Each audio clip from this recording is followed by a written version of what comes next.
What's going on, guys? So we're back at the block tonight, Tuesday night. So you guys missed us on Sunday, but we were Sunday live at the liquor store. I don't know if you guys seen that. We're doing some changes over there, some countertops, epoxy countertops. Which after tonight, after we do the live here, we'll go back to the liquor store. We'll go live later on tonight. So we're going to do the finalize on the top. So hopefully you guys tune into that one.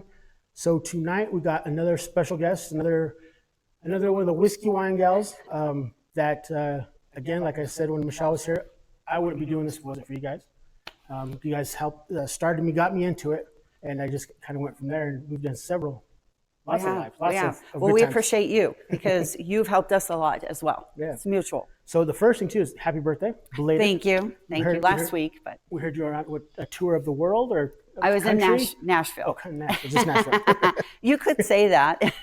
That's different country up there. It is different country. Yes. So tonight, what we're going to do is we're doing a little bit earlier than normal because we have some other appointments, but we are going to do another review on the whiskey that we've been doing the last two podcasts. Nice. Which is a special whiskey. It's a limited. I'll never see it again. Oh. If you see it, it's a $1,200, $1,300, $1,400 worth bottle. Wow. On the second market, third market, at the store, it'd probably be $400 or $500. Is that right? So, wow. You're going to be the third try. Oh, okay. This will be your first, my third. So I'm going to tell the difference, and huge difference, because last week when I did the second try was totally different than the first one. A lot spicier. Really? Yeah. Okay. All right. So with that, while I get the glasses and the drink, I'll let Lori introduce herself and tell you a little bit about herself, that those of you that don't know her. Well, thanks for having me. Yes, I'm the other half of our Whiskey, Wine, Whatever gals. As you mentioned, you had Michelle on last week, and I know she kind of went over how we got started with what we're doing as our little fun side gig. But as far as what I do, I grew up with mainly horses and knew I wanted to stay in the ag industry as a career. So I'm going on 27 years. I can't believe that it's been that long. 27 years in farm broadcasting. Okay. So my degree is actually in print media. I thought I wanted to write, and I do write, and I have written over the years, but my passion is in broadcasting, mainly in radio. But as the industry's changed, like everything else, now I probably spend about 50% of my time in podcasting, 50% in radio, and then squeezed in there, I do TV as well now. And that's a brand new project for me. I mean, I've done a little live TV over the years. I've been consistent on RFD TV going on 3 years now, doing live, but I've started doing more of my own video packages. Okay. And so those are our national packages. So it's a little daunting. I've self-taught, but they're getting better and better as I go. So it's just like this. I mean, the podcast stuff is just trial and error till you get. It is. And it's been hard because we've done it. So as you can tell, there's a lot of echo. So I've had trouble with audio. First we had video trouble. And we got that down. Now we got the audio. We had some echoing, so I got some panels that we're going to try next time. So sound absorbers. Well, Michelle and I, we never have problems. Let me tell you, we have been through more microphones and more trials, and we just keep plugging along. I know some people get irritated with it, some viewers and stuff, but I think some people like that raw. Yes. Straight point forward. That's what Facebook Live is. Laugh at you because we're having errors and problems. But. Yes, I've been known to drop the phone, drop the camera. I've tripped over cords, so a little bit of entertainment value. Yes. We were doing the countertops the other day. Tripped over a couple of times with the cameras. I caught the stands, so it's great. It's a good time. So tonight, what we're doing, we're going to review. I don't know if I should call it a review, and I've been calling it the last couple of weeks. I was thinking about this because we're not going to try it again, but. At least we could tell some people out there what it tastes like, because I really wish people could try it, but it's not. I'm not going to have it again. That's why I've opened it. Yeah. What is it? So this is Weller. It's a Weller. Mm-hmm. So it's the CYPB, a customer blend that was picked. They got to pick what they wanted to blend it with, as far as when it comes to the barrels. Okay. What's that? Blend your perfect barrel. Yeah, that's what it was. Oh, okay. Create your perfect barrel. Create your perfect barrel. And it's going to be, you know what, I didn't even try to see what, so 47 proof, or 40%, 47 proof, or 47 alcohol. So it's, what is that, 94 proof, is that correct? The math is right? Yeah. So I get up before a.m. Don't ask me about math at this time of the night. So what we'll do, we'll try it. We'll try it straight up, and then we'll put, if you want to put ice water. So like I said, I'll be able to tell. I'll third try on. Sure. And happy birthday. Thank you. Thanks for having me. So it is totally. So the very first time we tried it, we opened the bottle, fresh open. It was real velvety, real soft, and thick, like a shake maybe. Okay. Thickness. Now it's really spicy. I like spicy. It's really hot.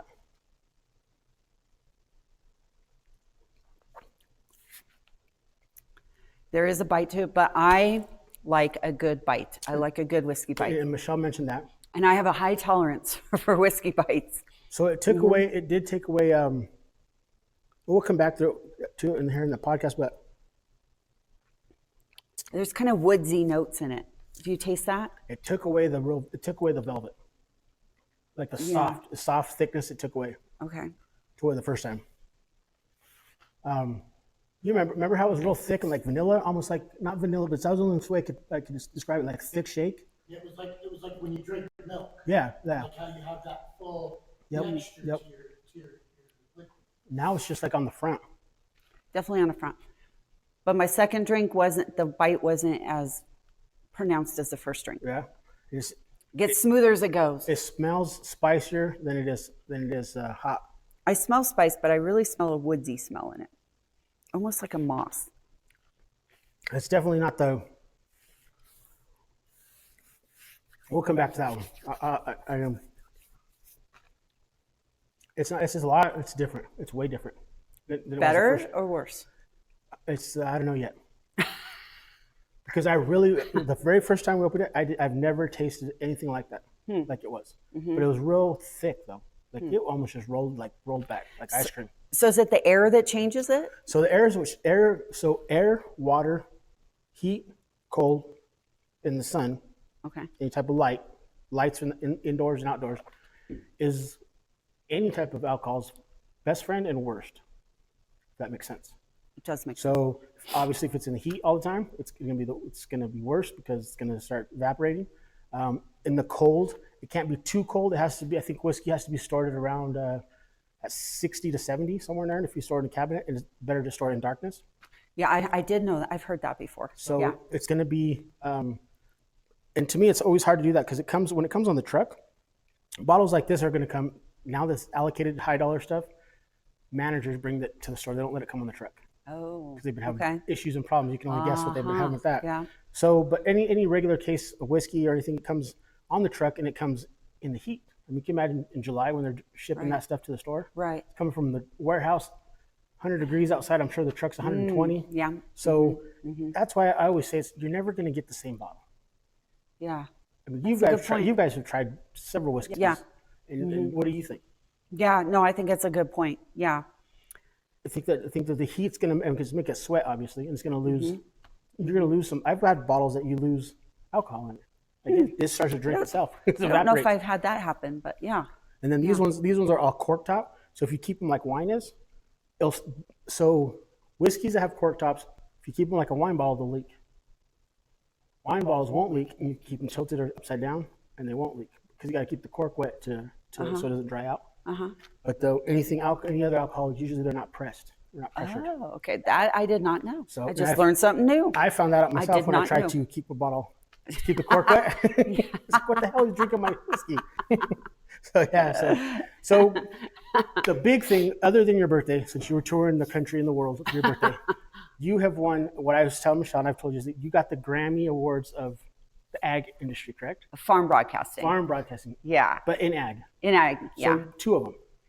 Yeah, they were pretty close back together. So yeah. The first one, explain where the first one was and what was it for? Exactly. Yeah, and I had to work a long time to get that. So that really is special. And to my knowledge, nobody from Colorado has ever won that. Oh, nice.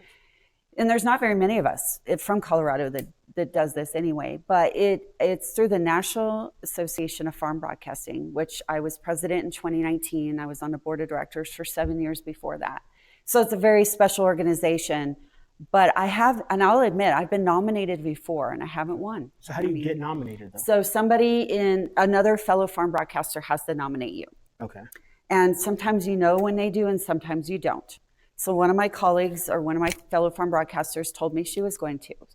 What I did not know until after I won the award is that I had been nominated by multiple people. So is there requirements to be not? Yeah. And what are those? Yeah, the pages. Okay. What are the top two? So a lot of it is your community interaction in agriculture. Okay. How ingrained are you in your community, and are you representing your community? And you use examples and you use information on how you do it, why you do it, and are you advocating for agriculture?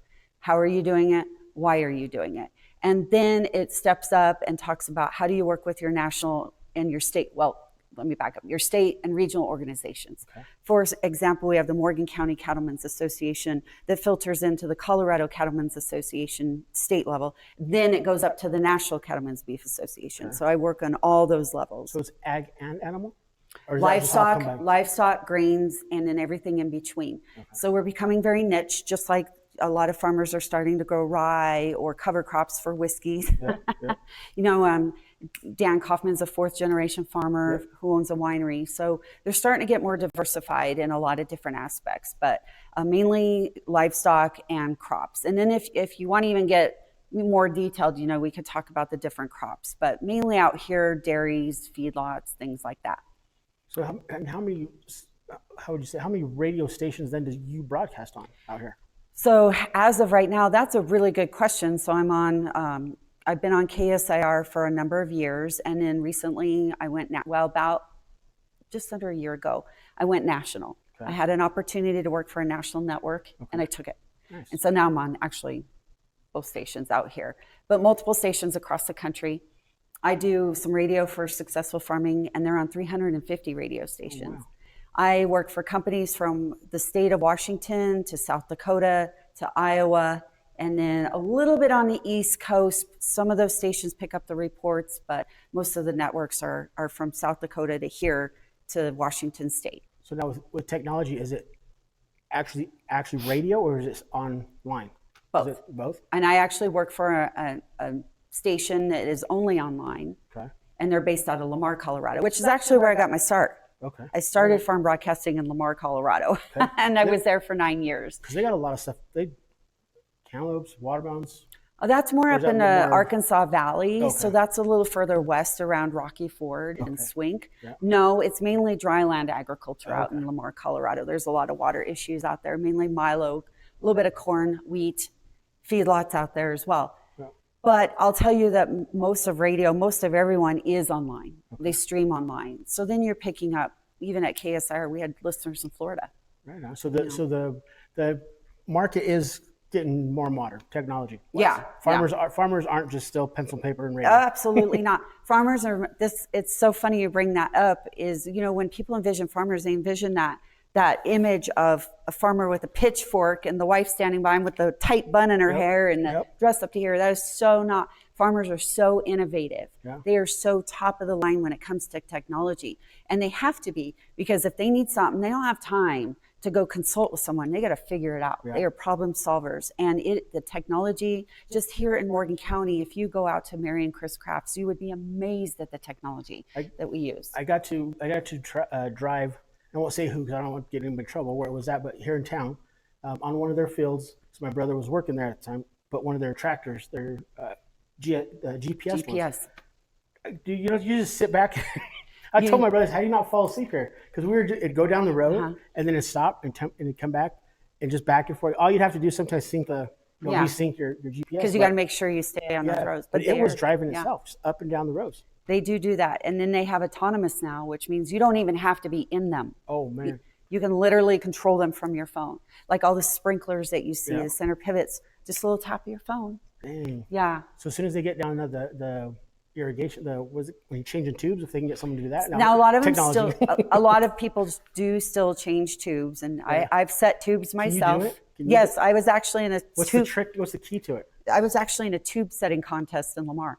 The trick to it is to get your hand over it and create that suction as fast as you can. Okay, I could never do it. I had a friend, Carl Zion. I don't know if you know the Zions out South Town. I know the last name. I went out maybe 2 or 3 times to change water with him, I couldn't do it. I said, dude, no way. I It know how you do definitely this is all a the time. technique, and I'm not near as fast, and I haven't done it in a long time. I'm not near as fast as others, but I was getting pretty good. But yeah, that you got to create that suction Yeah. and go as fast as you can. But you can't hit the dirt or the mud because then you got to start all over again. Yep. So what a pain. What a pain. So as soon as they get that down in technology, I think we'll be all good. Yeah. Maybe AI can do that. There's a lot of questions on what's going to happen with AI. Now, when you say AI in agriculture, I have to admit, we think a little bit differently because we're thinking artificial insemination.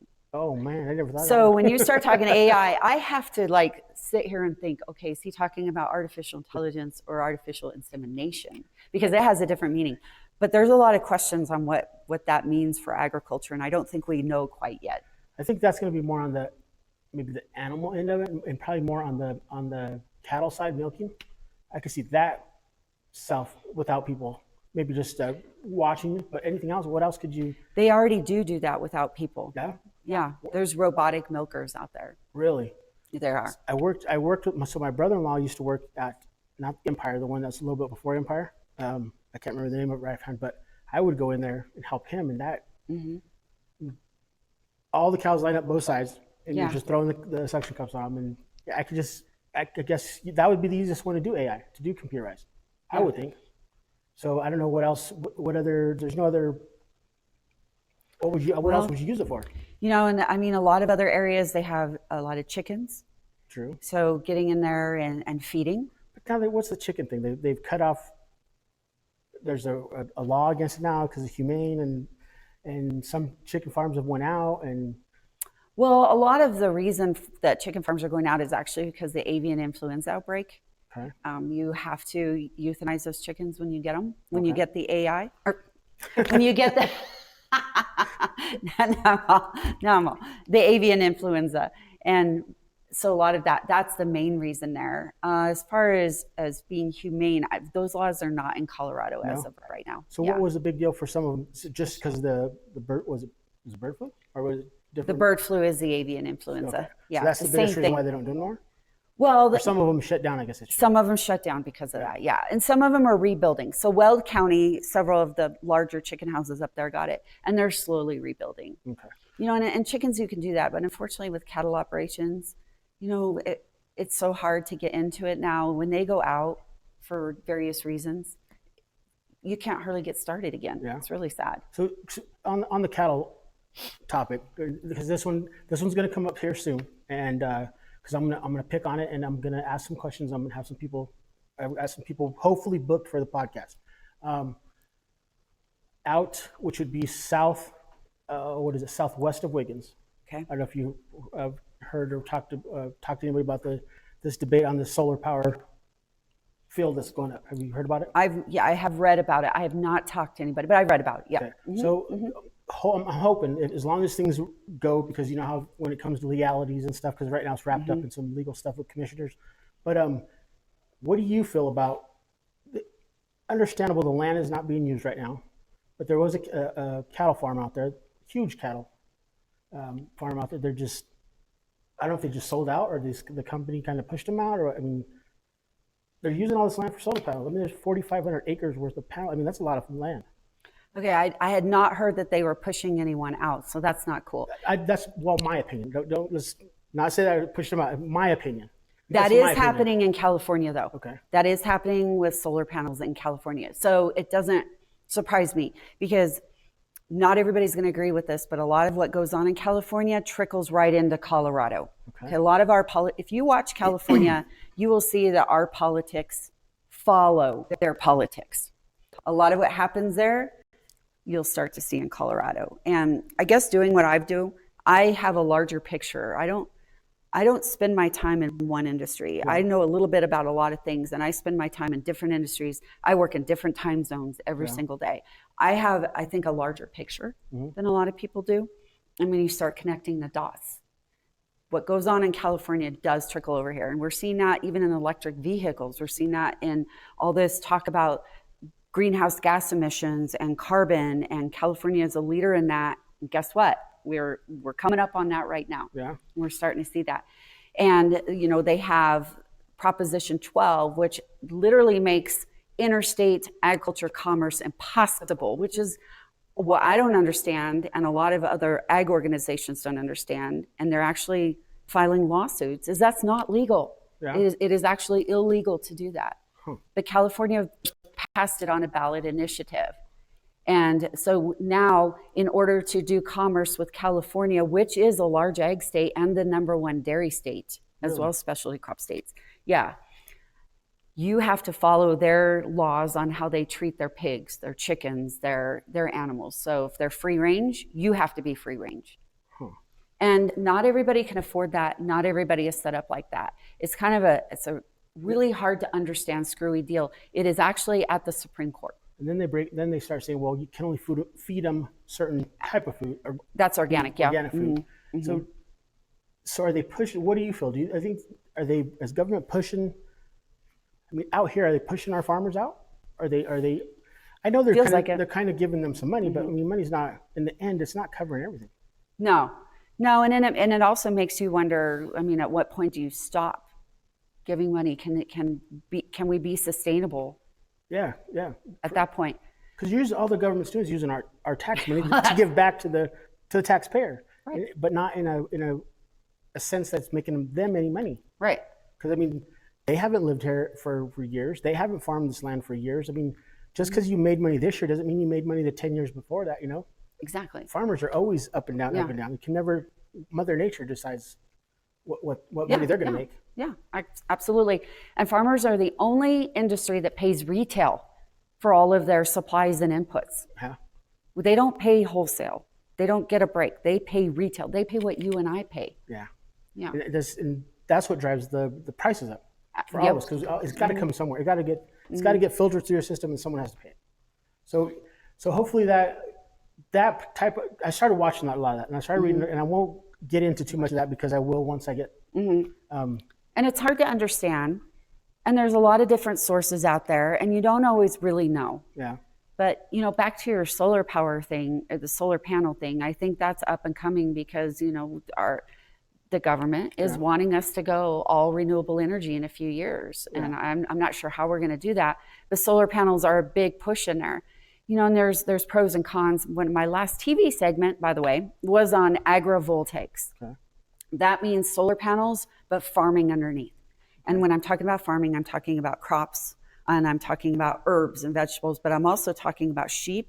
And in the case where at the farm I was at up near Longmont, Colorado, they actually put cattle under there. So, but then at that point, are we really getting organic? Well, I don't know that their goal is organic.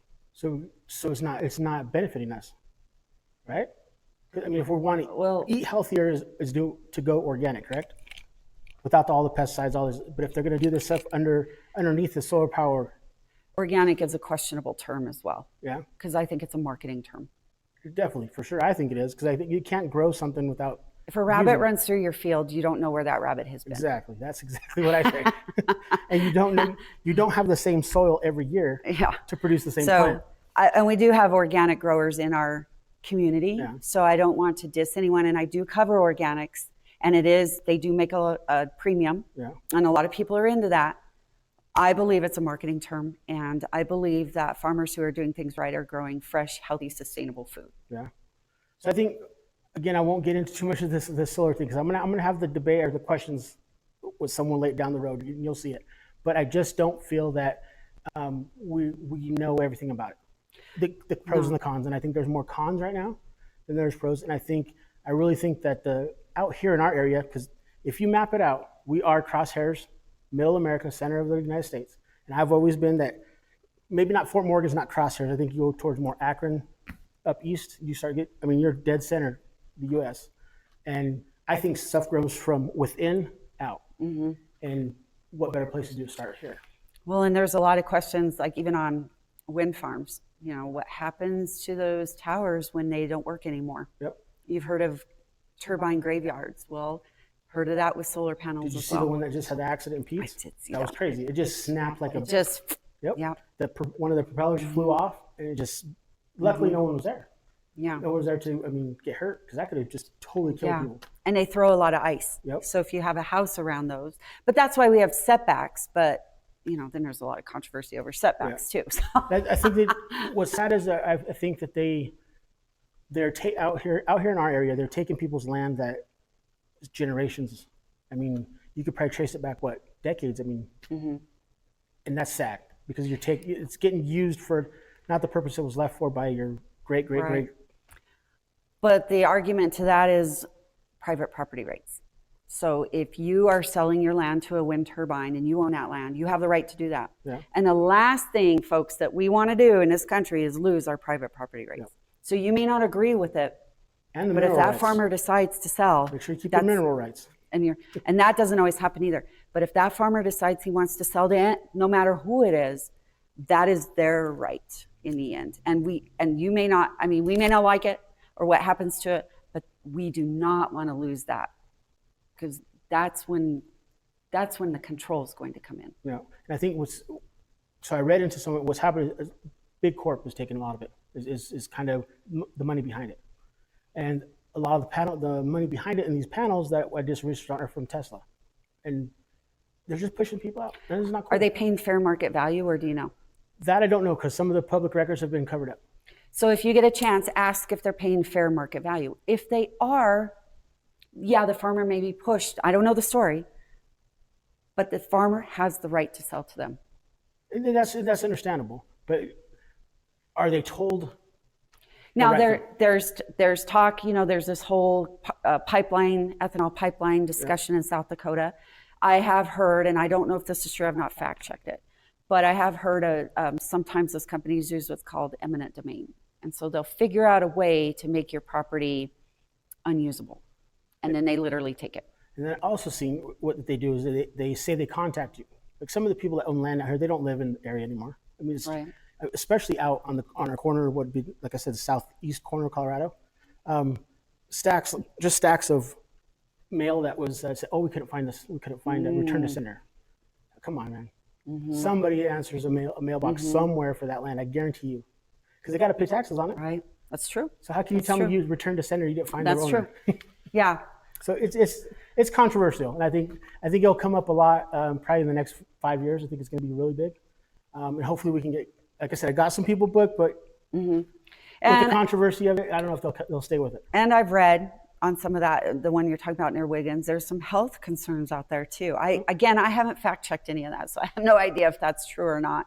But you know, there's a lot of power that is generated and goes right into the net metering.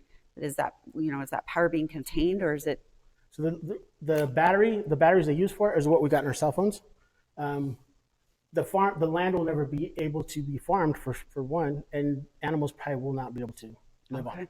Okay. Which their argument is there's no animals on it now. But what does it matter? Right. Is what I see. So anyways, the last thing on that one I'll say is that none of that power is coming to Colorado or to Fort Morgan. It's going to Boulder, which is kind of BS. But we'll get into that later. They just want to use our area for it. So Boulder's getting all our power generated for that. I used to work at the power plant, so that's why I worked out there with Savage and then Pawnee. So it's kind of where the city of Parker gets water from out here as well. Yeah. So there you go. So kind of where my ends come, so everybody knows where I get it from. I mean, I kind of know how the system works out there, because even the power from Pawnee, not all of it comes to us, and it's right here. So okay, that I don't know. Yeah, so it's a weird how it works that way. But so back to your end of the ag stuff. How does your ag and whiskey wine girls tie in together? Whiskey wine gals tie in together? Well, first off, Michelle also has a background in ag, which I know she's talked about, and we've worked together in that realm. So we have that common ag discussion. But a lot of times when we are having whiskey, especially some of these farmers that are growing for them, it is fun to talk about the story. It's fun to talk about how those grains are grown and how they're procured. And this is happening across the country, not just in Colorado. People want to know where their food comes from. They want transparency. It's just like that with drinks. Yep. They want to know where their whiskey comes from. And even when you go to a winery and you sit down and you're tasting, you want a story. Yep. You want to know, even if it's not just that, you want to know how they got started, where they came from, how the wine was named, how it was developed. You want the whole story. Yep. So it's a great way to segue into the agriculture discussion. So Dryland Distillers up in Longmont is a great example. Okay. First off, they're 4 veteran male owners, which is really cool. There's quite a few of the veteran-owned distilleries. Mm-hmm. So they're all veterans. So that's cool. That's just that doesn't have anything to do, but I think it's cool. No, definitely is cool. And they buy their grains from Mark Arnish, who is out near Roggen, that area. Okay. And I'm trying to remember if that's his exact address, but it's in that area. And he started growing grains for them. Now he has switched his operation, and that's all he grows grains for is them. Okay. That's how lucrative it has become. And he switched probably from what? Just Corn traditional, to- yeah. And he probably still raises a little bit of those other things, but as of right now, that's his main base. And he also grows what's called ancient grains. Okay. That means that these grains go all, this wheat, ancient wheat and taro wheat, goes all the way back hundreds and hundreds of heirlooms. years. Heirloom, yeah. Heirlooms. Mm-hmm. So does that, And not very many people do that. so does that, a lot in Colorado, so there are a lot of them switching to that? To do that? To do ancient, not that I know of on the heirloom or ancient grains, not. But not just only that, but just any grain for whiskeys and for. A lot of them are trying it out. Yeah. Yeah. So I have a farmer in Cheyenne Wells that I interview every month. We do a podcast together as well. And he just started growing some rye as a cover crop. Started talking to a distillery, Mystic Mountain, up in Vail.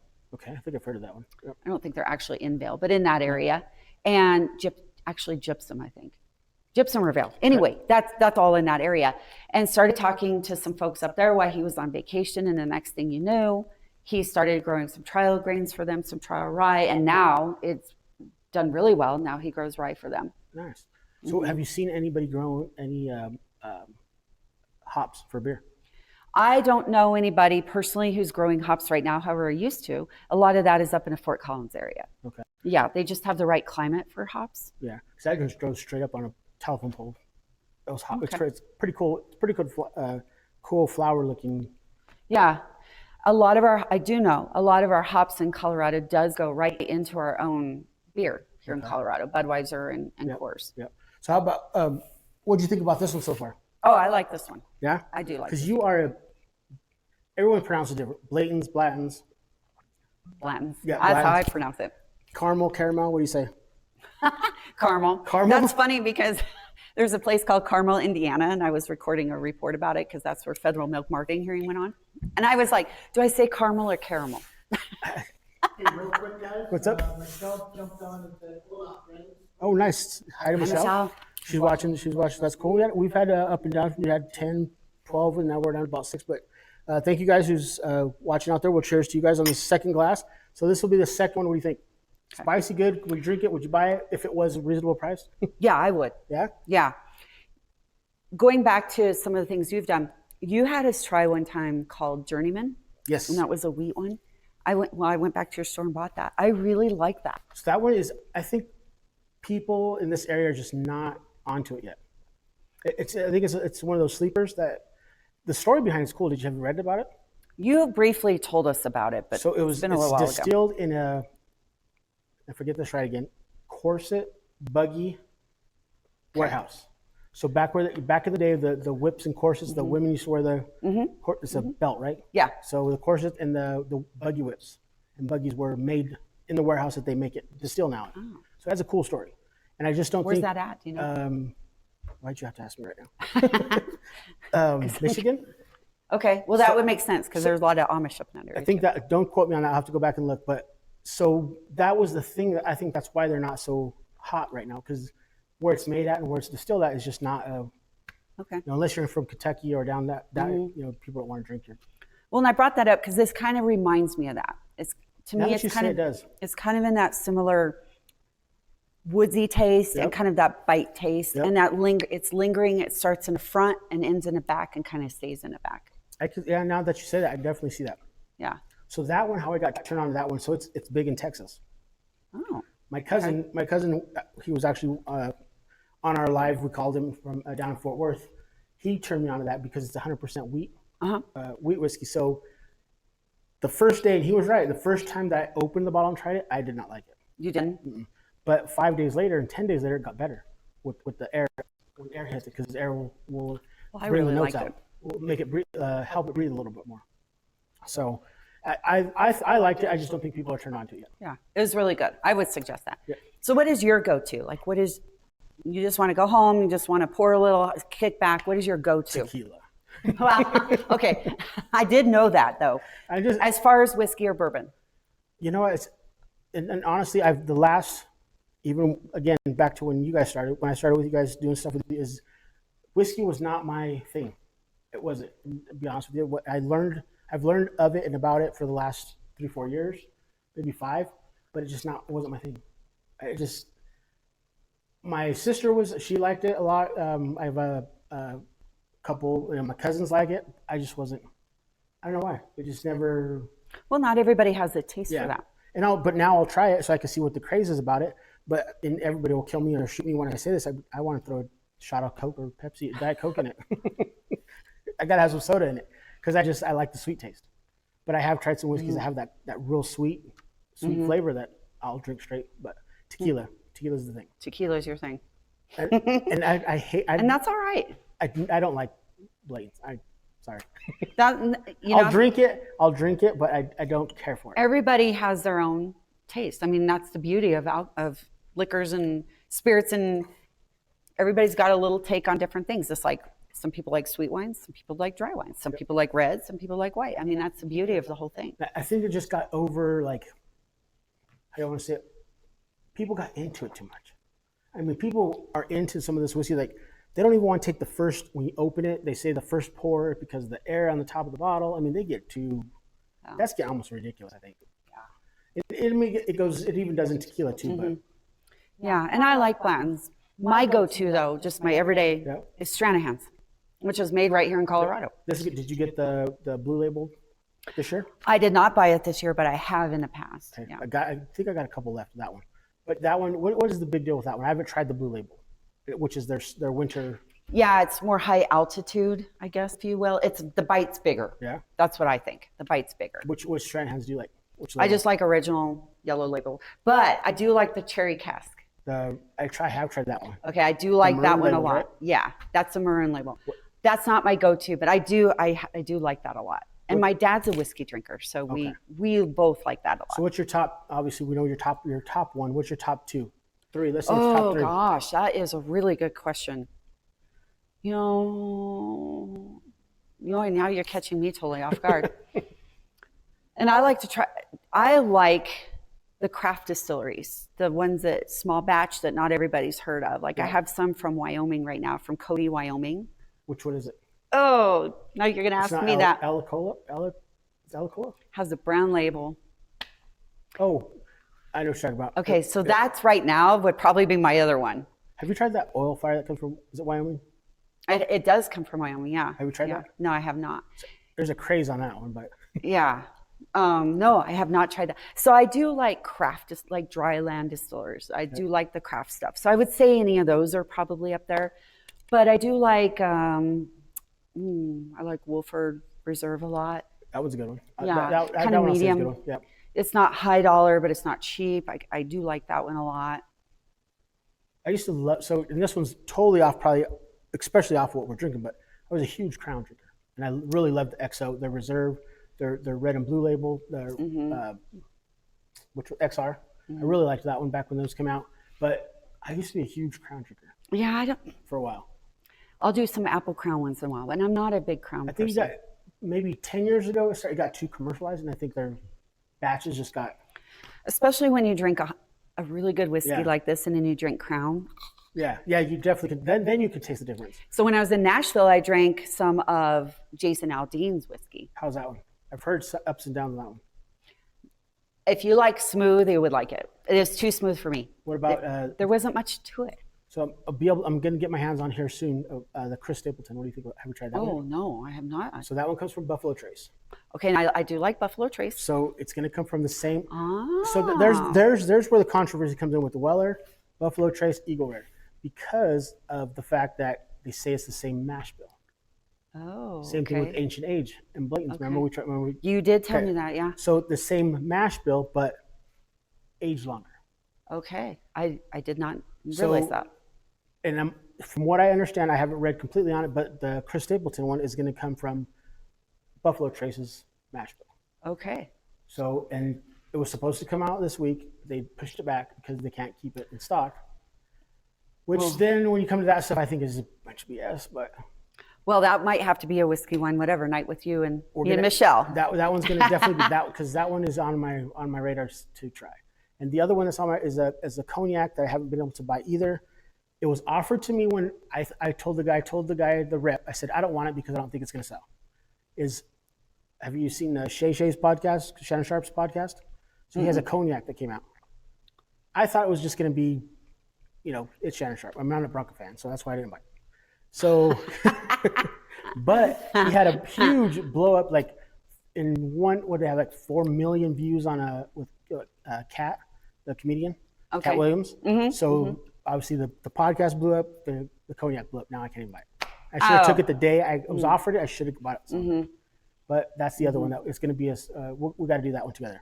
So I think that one will be a good one. But I think the Chris Stapleton is called Traveler. Okay, I'll look forward to that. Yeah. That one, it's already out. It's just not out in our area, which kind of sucks because I don't know why they do that. Yeah, I don't know. You have a question from Michelle. What's that? It says, when we go on a distillery visit with Dad, Lori Boyer would love to go sometime with Tom? Yeah, that's my dad. Okay. Yeah, would love to go. She'd love to go to a distillery visit with my dad. So my dad is really into bourbon and whiskey too. And as a matter of fact, my dad, I was like, what? My dad don't drink whiskey. And my dad actually I love it. He makes suggestions to us on where we should go. I think you should really travel to the one we were just talking about, the Michigan one that I was talking about. Yeah, that sounds fun. To what's it called again? You mentioned Boulder, but they do have a distillery in Boulder that he said would be. Which one's that one? I think it's called Boulder Distilleries. Is that the? But you weren't at the last whiskey tasting, were you? No, I was in Nashville. What was the one that we just? I think. Oh, the one you did here. Yeah. Oh, yeah. No. Well, yeah. Wasn't I? No, maybe I wasn't. No, you were at the one before that. Yeah. Michelle was here at that last one. Yeah. Because you were gone somewhere. Yeah, I'm gone That's a lot. when you got the award. Yeah, I'm gone a lot. But anyways, I travel a lot. But I think we tried that one from Boulder. Okay, so there's one from Boulder. And then there's one that he mentioned in Aurora. And I'm sorry, I can't remember. And I get up at 4 a.m., so this time of night. But it is actually some sort of Japanese whiskey. So don't take my word on this. They're buying up a few distilleries. Okay. But I think they bought 50% of Jim Beam. Don't take my word on it because there's one called Centauri that we got at the store. Okay. I've tried it. Do you like it? I didn't try their high end one. I just tried the mid one. It wasn't bad. I'm 50-50 on it. Well, this one this distillery is in Aurora, and somehow they use a Japanese. I don't know the way they make it. Right, like distilled rice, like. I think sake? it is distilled with rice. Yeah. But he suggested that one. He said that was really good. We went to one in Broomfield that was really good. There's another one that you guys follow, the whiskey guy. And he does several of them. Yeah, but he's stuck on one, I think, isn't he? What's his? Oh, Michelle would know that one. Is it Woody? It's not Woody Creek. Is that Wyoming or Colorado? Yeah. And did you know, because my son moved to Scottsbluff here about, 7 months ago, Scottsbluff has a distillery. Really? Who would have thought? Nebraska don't even have an NFL team, and they got a distillery. Actually, I have since heard just outside of Omaha, there's a small town, I can't remember. I guess they are really known for their distilleries, their spirits, their wine, all kinds of stuff. I think it's, honestly, I think it's just the area, the farmer, I mean, what they're growing here. Yeah, and I did buy the one from Scottsbluff, and it was good. It was good. So what about, when you break it down, for both of you, for the whiskey gals, is it bourbon, whiskey, rye? Scotch whiskey? Probably not Scotch whiskey. I've changed, my tastes change. I don't know. I think that. As we get older, I think it does. Well, my diet's changed a lot, to be honest with you. So I think most people know I've been on a health journey and I've lost some weight. And your taste buds change a lot when you're doing that. So we start with 10,000 taste buds. The average is 8,000. And as you get older, it goes down to 6, 7. Well, 7, I didn't know that. 7, 6, 5 down as you get older. Okay. So you lose it. You need to be in trivia. I did not know that, but I did not used to love rye, and I would say rye is at the top for me right now. And that's one of my favorites. And my dad loves rye too. My top favorite rye, and you can get here after hours because is the Sazerac. Yeah, and I've had Sazerac. I actually toured the Sazerac facility in New Orleans when I went. Was it lockdown? No. Security? No. But they sure do. Their bottles are under wraps, aren't they? They are. All their portfolio is. Yeah, they are. And not only that, but they make their own bitters there. And so that was a cool process to watch. I don't understand why bitters cost so much. Yeah, I don't know why either, because there's not that much in them. Like a pint of bitters is $12. I don't get it either. That's crazy. But you need that kind of licoricey bitter to go with the Sazerac to make it a real Sazerac. And then you spray it with the the black licorice stuff that's green. It comes green. You guys were telling me about that because I haven't seen that. I think was it you or Michelle was telling me about Probably that. both of us. And I haven't seen that yet. And that's a big thing in New You Orleans. spray it on the top of your drink, right? Yeah. You should go to New Orleans one time if you're really into different drinks, because I would go down there. that is like the heartbeat of, well, food too. But that is where a lot of our craft cocktails actually came from, was New Orleans. Yep, during Mardi Gras. Yeah. I would go for the food. Well, the food is great there Ribs too. and stuff. The food is great there too. But there's so much history there. Yeah. With Napoleon, there is so much history in New Orleans. But anyway, they are the ones that actually created cocktails. Yeah. The actual cocktail was created right there, not on Bourbon Street, but in the general area. The old fashioned, was it down there? Yes, Yep. the old fashioned was created there. And that one, so After Hours mix, I've tried the smoked one. Now I like smoked food and the mesquite flavoring, but the drink was just, I don't know if it was because it sticks on my mustache and my beard, Yeah. and I can always smell it when I drink. Oh, okay. I don't know if that's what it is, but it's an awesome drink. It tastes amazing. So Michelle is not as into smoky as I am. Yeah. I really like the smoky stuff. The barbecue, like smoked barbecue. Yeah. So, that's mesquite and apple flavored. Yeah, I can do that one. I can do that one all day, every day. But the drink is just, I don't know. I think it just because it gets, it like stays here on my mustache. I think that's That is why. interesting. Does the smoke just? I don't think absorb it stays on mine. So if this was so, I'm I liking don't know if it. you. I don't know if you watched when we did the first time. I did not. I Okay. watched the second time. So this will be a good question for you. What would you price this at as if you were to go buy it? If it was an everyday on the shelf, what would you pay for it? And I would buy this, by the way. I would. And the more I drink it, the more I like it. Yeah. And actually, don't you feel like the bite has gotten smoother? It does because it goes more down to your throat. But what would you price wise? What would you guess?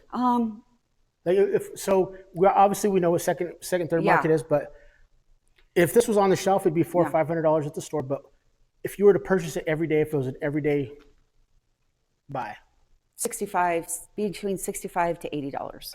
and I told this, it's on the first podcast that we opened the bottle on. It's a $45 bottle. Okay. And that was one of the biggest reasons why I opened it, because I don't think I would be. It would sit right for me to sell it for $500, $600, or even higher. For one, it's not going to be something I see every day, so that's why I opened it. But you can't do that to people. Yeah. And they got plenty of these bottles in a warehouse somewhere, maybe, or even when it comes down to Buffalo Trace or Eagle Rare, things like that. There's pallets of it sitting somewhere. And you might have said this, but where did they make this at? This one's a Weller, so it's going to be come from the same batches. Okay. Yeah, it's very good. They said that Blayton's, they wanted to find out if they could sell a cheap whiskey in a fancy bottle. And it did. So not to say cheap whiskey, but your everyday whiskey. Sure. Yeah. And that's where it goes back to, they say that it's ancient age. So the ancient age bottle, when my parents bought the store 32 years ago, this is our 32nd year. I remember putting on the price to put on the shelf, it was a $14, $15 handle. Really? Yeah. Wow. Wow. That makes you feel old. Cigarettes were $3. I still got the signs. Cigarettes were $3.50. Now they're $11.50. Wow. 12-pack of beer was $11, $10, $11, and now it's pushing that 15. Budweiser, Coors Light, things like that. So it's crazy how it's changed. And going to that, it has changed at the retail level of what the product comes from the farmer. And the farmers' prices have never went up. Or I guess I would say their profit has never. Right. I know. That sucks. Yeah. Why do you think that is? I don't know. Why do I have to raise it? Why do I have to raise my price, but the farmer doesn't raise his wholesale? I think that if somebody could figure that out, they'd be rich. I don't know for sure. It's crazy. I don't get it. Changing subject just a little bit off that though, when you said beer, I was thinking about Nashville. So Nashville's all about quantity, right? Yeah. Not about quality. Yes, I had a couple of old fashions actually in glass, but everything else is paper cups or plastic cups. But you know what you see there a lot? What's that? Pabst Blue Ribbon. And Yingling. Did you try that one? No. So that one, No. That one is only west or east of the Mississippi. It doesn't come this way yet. It's on its way. Okay. It was supposed to be this summer. So those of you guys have tried Yingling, the story behind that one is it's the Budweiser. It's the Budweiser. Budweiser stole the recipe from them. Oh, really? So it's the original Budweisers when you come to popularity, I guess, of the name because everybody knows Budweiser. Not too many people know Yingling. So that supposedly is what was stolen from them and made to Budweiser. I did not see that, no. So but it didn't surprise me, but it was interesting how many PBRs you see running around there. And it's okay beer. You like it? It's okay. I had one there. It's okay. About the It reminds coffee me one. of college. Did you try the coffee one? No. So when I think PBR, for some reason, I think the champagne of beers, which is Miller High Life, and that's some nasty beer. Yeah. I got some friends that drink that Miller High Life. You drink Miller High Life? You drink Pabst? Have you tried the Pabst coffee? No, I don't drink coffee. I have tried it. Yes, I have, and I did like it actually. They make a caramel and a regular. I tried regular. Yeah, it was good. Yeah, I'm afraid to admit it, but I did like it. Yes, That's I have a little cra- bit of redneck in me. That's just crazy. I think coffee and breakfast and donuts and drinking Pabst coffee for breakfast. So I've always kind of classified Pabst with Keystone. Yeah, I think it's college beer. College beer. But in Nashville is the bachelorette party capital of the world. So Nashville again, is? yes.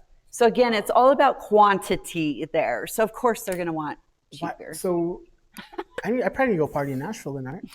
Yeah, you probably can't. Maybe we do a podcast down in Nashville for some reason. I know we'll find something to do down. And I loved. I got my grandparents are buried less than an hour away. Is that right? Yeah. So you got family now, so you got somewhere to stay. Yeah, it was fun. That was my first time there. But New Orleans is really a fun city too. So. I've heard that. I've heard you got to do the Mardi Gras and I've been there a couple times. Bourbon Street and.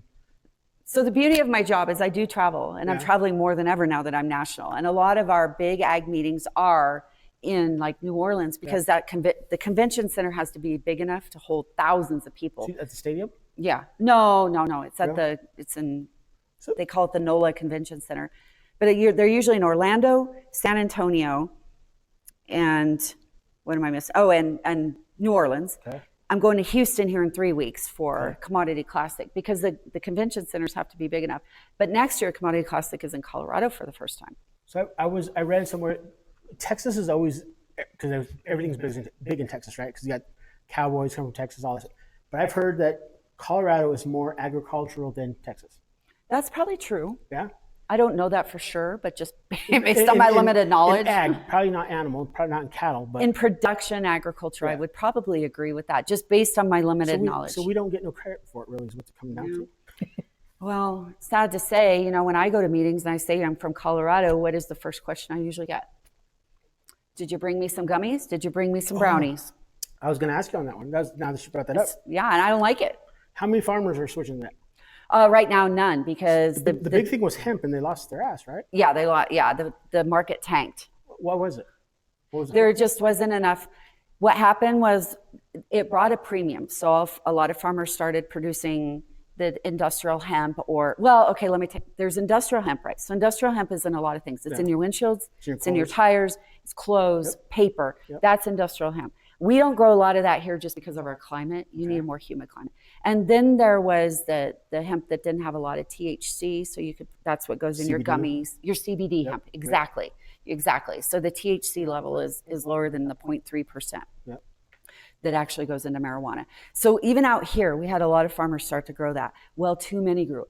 Okay. Too much. It gluttoned the market. So, and then it just tanked. Just up the road from here, you could smell that stuff just in the air. The closest processing facility for that too is in Pueblo.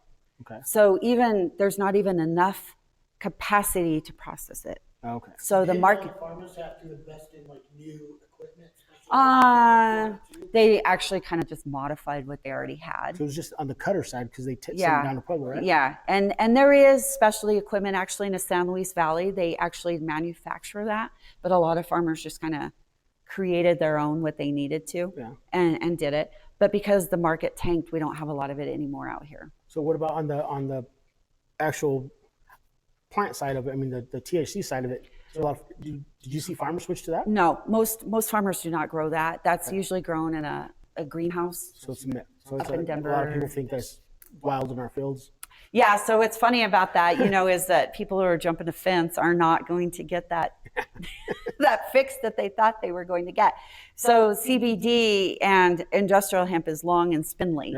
right? So actual marijuana hemp is small little plants Yep. that are grown in a greenhouse. Any more hydroponic wise. Or exactly. So yes, they're not just running wild in Colorado fields. And all of it is supposed to be certified. But you know that this is where I'm getting out of my realm a little bit. Actual marijuana, I don't know a lot about. But I do know that you can have a certain amount of plants you can grow in your house. But that's not grown like farming wise. Yeah, no. But the farming wise, you do have to be certified, and you do have to report it. And they do. The Colorado Department of Agriculture does come out and check. Okay. And if you are above that 0.3% THC, you have to get rid of it. You have to bury it. You have to burn it. You have to get rid of it. And California grows a lot of cannabis hemp for I've seen THC. huge like trees in California. Bushes, trees. I mean, huge. Yeah. Out that way. So California does grow most of it right now for our CBD. yeah. So what about where are we at on time wise? We still good? 6:36. Okay. So okay. You good? We're still A few more minutes. okay. Last question before we get to wrap it up. But what about on like Sharon? And you see a lot of people growing grapes? No, I don't No? actually. No, Just them and a certain few? them and a certain few in the eastern Colorado. I've always thought, and I don't know, what Dan and Sharon go through with the process wise. I mean, they have a huge I think they have a huge a lot of vines. But again, you go to California, they're nothing to what's up there. Exactly. But I think Colorado would always be great for an ice wine and cold wine. Yeah, But I don't know if they have something coming up like that or not. I haven't talked to Sharon. That's a good question. North Dakota is really well known for their ice wine. And it's hard you got to catch it right away at the first freeze. But so no farmers growing grapes. I would have thought Not very many out here because you need the altitude for it. Okay. But there is a place in Burlington, and to be honest, I don't know if they're still in business, but it's been a while since I interviewed The them. hotel place? Yeah, they are a winery too, but no, this was another farm that was growing grapes. I don't know if they're still doing it or not, but small batch too. Okay. But like they have to supplement, they have Those to are order in years. grapes. I mean, they're years to get a pick off the vine Yeah, to yeah. produce Even Dan anything. and Sharon did that for a while. So And then a lot of times they have to still order in grapes, bring in grapes. Yep. Even up in the Grand Valley of Colorado, where a lot are up in Junction. Palisade and all those areas, they still do actually import in grapes to supplement. Yep, and they got some good wines. I'm not being favoritism or bias or anybody, but their wines compared to Dan and Sharon's. I've even had some of the sales guys try their wines, and they would put their wines up against some of the best. Dan and Sharon's are exceptional I wines. think they're exceptional. Yeah, they'll rank up there. Yeah. If my salespeople, they sell hundreds of thousands of wines on their portfolio, and they were impressed. Yeah. So I like them, and I'm not too. trying to be favoritism. No, but I do too. they're legit. They are legit. Yeah. I agree with you. So they've had a couple events out there. So reviewing events and stuff. Food wise, the reason the food didn't work out tonight is because we were going to do winging it. Winging it was going to be our food tonight, but they're not open on Tuesday. Oh. Because he switched the schedule. Oh. And now because of with the weather and stuff too, they're not open every day. But we're going to winging it. We'll still be back on. We're going to do a review of them, I think, here in the next couple of weeks. Next weekend, Super Bowl, so we might skip that weekend because our podcast and Super Bowl are going to. I don't think anybody's going to watch me. They're going to watch Usher during halftime. So, and I still think it's going to be Taylor Swift, dude. She's going to come out somehow, some way. She's going to show up at Super Bowl. I'm sure she will. Because these guys, so everyone says Usher's going to be right. Is the halftime show? I just think somehow, some way, she's going to make her. Oh, I agree with you. She's going to blow up. And there is a commercial that is going to feature an Illinois farm family, and the name is Marty Marr, and he was the Illinois Corn Growers Association president last year. I have interviewed him, just so you know. So if you see that commercial, he's a legit farmer. He's a good guy. During Super Bowl? During Super Bowl. Oh, man, I actually saw the preview today. Right on. I heard the big thing was they were bringing the Clydesdales back. Oh, yeah. I did, yeah, because we were talking about that. You told me that. So I did get to see the Clydesdales one time since my parents have owned the store back in the day. Nice. Amazing horses. Yeah, I've been up to Budweiser and stuff. Those horses are, I can't even imagine what it takes to care for them. Because they're just gorgeous horses. They're amazing. I could not agree with you more. Huge. Yeah, they're majestical. They're beautiful. So hopefully now that if Budweiser's going to get those around, maybe we can. At one time they were going to bring they did bring the big statue, the trailer one, the statue one, Clydesdale, which is cool. But maybe they'll get some horses down here. Well, they got to redeem themselves. Have sales come back up or not? So that's what's weird. And this is straight coming from a salesman, and he did mention to me this week that So when all that happened, all that controversy, Bud Light sales dipped for a week everywhere. Well, obviously everywhere in the United States. Now, a lot of places dipped for months.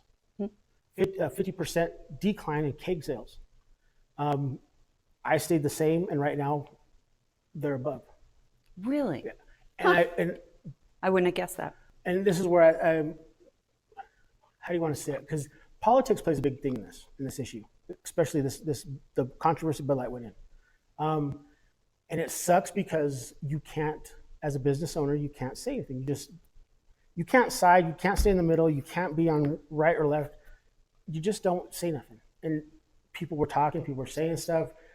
Business owners were obviously getting in the mix of it, and they just killed your sales. I don't see, and when it comes to that type of stuff, You got to be bipartisan like me. well, and I think a lot of people don't get the whole story. Oh gosh, that's on anything. Yeah. That's on everything. And the whole issue with that was it was on one can. It wasn't on a can that came to my store. It wasn't on a can that went to anybody's store across the country, the world. It was just controversial at the time. Yeah. So Because that's what we like to do. Yeah. Blow everything out of proportion. Yep. So Keyboard warriors. what's that? Keyboard warriors. Yep. So that's what killed it was social media. Yeah. So believe it that. did dip. I'm not gonna say we didn't stop sales. It didn't stop the sale of Bud Light, but all the people that stopped drinking Bud Light, this is what's weird. Y'all stopped drinking Bud Light, but you started drinking Modelo, which is 51%. Which is made by. Okay, now here's the controversy on that though. 51% of Modelo is owned by Anheuser-Busch, which is Okay. I did know that. Yeah. Now, here's where everybody will say, well, it's not made in the United States. No, but all Mexican beer comes from Mexico, where Budweiser owns 51% of the. So it doesn't matter where it's made. Doesn't matter. Right. And then on top of that, if you really want to punch Bud Light in the gut, you got to quit drinking. Because if they they don't don't have really- ingredients, if they don't deliver it, if they don't warehouse it, if they don't have a sales rep for something that has alcohol in it, tell me where it's at. Show me that person and show me that company. Because there isn't Good point. a company that does not warehouse it or wholesale it, Huh. Good point. that they don't have their Good hands point. in. I love it. So you took the number one beer was Bud Light, number two beer was Modelo. You switched them Yeah. places. So What did we on pa- actually do? On paper, did they lose money? Yes, they did lose money on paper, but in reality, Yeah. whoever was invested in Bud Light lost money. Whoever was invested in Modelo, well, Yeah. tripled your investment. Go figure. So real quick, we're gonna wrap it up because you got to go. I gotta go. Did you try the brunch with Barry here? I have not. I've not been in town. No. So we're gonna review. So real quick, we got 2 minutes, 5 Yeah, minutes. I Okay. got So 2 real minutes. quick, I'm gonna review these. Okay. A rundown. Brunch at the block. Now I'm a big believer on you got to try things 3 times before you, and I have. So I will give props to Barry because of other feedback that has come in, and I've talked to some people about. And I did try 3 things from him this weekend. My son and I came here for the first one. The other 2 I tried. I had people come in and give me feedback. So I'm going to say I tried it. But Barry, you're doing a good job. Good. So check out the blog. hear. Check out the High Plains Culinary. The only thing my son said, I want to talk to the chef about the syrup because he was picky on the pancake syrup. But if you know my kid, William knows my kid. I love it. He I said love it didn't it. taste like Nana syrup. All Nana syrup is I love the it. Aunt Jemima syrup. So that's the only thing Barry said. Everything else was cool. Check that out. I checked out. So the magic bean and sugar beet treats, amazing. I've had both of them. Yes, multiple times. What got me on that one is they treated my son came to get his donuts when we were here eating, and they treat him amazingly with respect. So that's key to anything. I don't care if it was bad or not, but they always have amazing stuff. Sugar Beet Treats provided the donuts for our dad's class that we have at Columbine. Amazing. They did a Pop-Tarts, right? Yeah, they were blueberry pop. Blueberry Nice. Pop-Tarts. Amazing. And the Magic Bean did some, I got some of their bracelets. Cool. So they were amazing. I also, George's Tacos I tried again. Have you tried? I think with you, Yep. Amazing. Off the hook. they were great. Yep. He got some asada tacos too that were amazing. Ooh. Yeah. The donuts from Wiggins, we also did this week. I've tried a couple of those. And Yep. the reason we tried all this stuff because my son was with me this week. But donuts were amazing. Who else am I missing? After Hours. They did some good drinks. The Always? the mimosas. Always good drinks. What were you gonna say? Their 477 line. Yep, their 477 line. Did you know how that one came about? I do know. I can't remember that story right now. Yes, I do know this story because they started out as Tower 56 and then 477 votes to sell alcohol in Greeley. I did know that. Yes, So so that was a review this week that we dealt with. you had to refresh my memory, but I did know that. But other than that, the last one, I can't forget this one. The cart that's out here in front of the block, cebolla, chile, and tomate. Have you tried it? No, Breakfast burritos are amazing. I got tamales from his mom this weekend. I love tamales. Off the hook. Off the Okay. hook. So check him out. Ketchup or no ketchup? Ketchup, dude. You got to have ketchup on tamales. No ketchup. You put a tortilla, flour tortilla, a tamale, cheese, sour cream, and ketchup. Roll it in a burrito. No ketchup for this girl. You ever tried it? No, Have you tried it? no, but I. Don't knock it before you try it. So we're at the end, guys. We're in a hurry because we got to go. She has a big meeting. She's Yeah, I'm chairing a meeting tonight. so, So, cheers again. Last cheers. Last Thanks for question that I having always ask everybody because I believe in people. I believe everybody has something. Are you the person, if you walk out the door and it ends today, are you the person that you want to be? Are you the person you were made out to be? boy, that's a great question, and I would say I am working on that very hard. As a matter of fact, I've had two people say it. I'm working on that.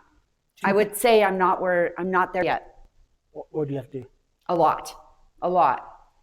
Accomplished or personal wise? Both. The only persons we had is I'm not done yet. one was a pastor, Mustard and city manager, or did he say, yeah, city manager? No, I don't. I'm not there yet. No. I don't know if I'll ever be. Well, there you go. So from the block, Brew&Chew. Check us out later tonight because I'm going to be at the store doing the countertops, and hopefully they come out because You're doing them yourself. I'm going to pull my hair out. Yeah, you already got some gray going, so. Too much. Right on. Well, thank you. I appreciate it. Thanks for stopping. Thank you. Yep. See you guys next Sunday. We're going to skip because of Super Bowl. So Tuesday. All right.